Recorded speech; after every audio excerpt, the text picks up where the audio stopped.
नमस्कार. आपण पाहत आहात टाइम्स 45 न्यूज. टाइम्स 45 न्यूजमध्ये आपले स्वागत आहे. गणेशगाव येथील बंधारा तातडीने दुरुस्त करावा या मागणीसाठी युवा सेनेच्या वतीने गणेशगाव बंधाऱ्यावर जनआक्रोश आंदोलन. सोलापूर जिल्हा युवा सेनेच्या वतीने युवा सेना जिल्हा प्रमुख गणेश इंगळे यांच्या वतीने गणेशगाव तालुका माळशिरस येथील बंधाऱ्यावर जनआक्रोश आंदोलन करण्यात आले. या आंदोलनाचे निवेदन शाखा अभियंता धैर्यशील इनामदार यांनी स्वीकारले. माळशिरस तालुक्यातील नीरा नदीवरील गणेशगाव येथील बंधाऱ्याचे काम निकृष्ट दर्जाचे झाले असल्यामुळे तो बंधारा वाहून गेला आहे. त्या बंधाऱ्याचे काम गेले सन 2022, 2023, 2024 या साली अनेक वेळा झाले आहे. अधिकाऱ्यांचे खिसे भरण्यासाठी प्रत्येक वर्षी लाखो रुपये खर्च करून त्या बंधाऱ्याचे काम केले जाते, परंतु ते केलेले काम पहिल्याच पाण्यामध्ये वाहून जाते व सरकारचा पैसाही पाण्यात वाहून जातो.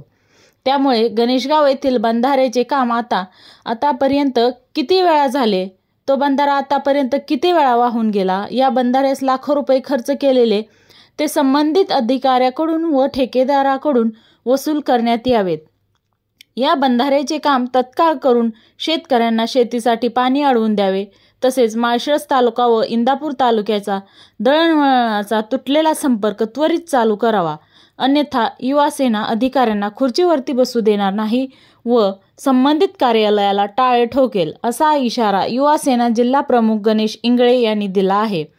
यावेळी महादेव बंडगर, दत्ता साळुंके, सचिन भोसले, श्रीमंत शेंडगे, पोपट रुपनवर, विठ्ठल नलवडे, आबासाहेब बाबर, सीताराम शेंडगे, अप्पासाहेब शेंडगे, अमीर कोरबू, गणेश पप्पू जाधव, भाईसाब शेख, माऊली मदने, बप्पा वाघ, गणेश यादव, नामदेव पराडे, सचिन ताटे, अप्पा महाडिक, अवी पराडे, बन्सीराम भोई इत्यादी शिवसैनिक आणि युवा सैनिक उपस्थित होते.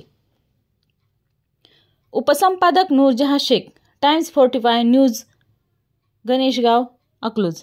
अद्याप आपण चॅनलला सबस्क्राईब केले नसेल तर चॅनलला सबस्क्राईब करा, शेअर करा, लाईक करा आणि बेल आयकॉन दाबून नोटिफिकेशन मिळवा.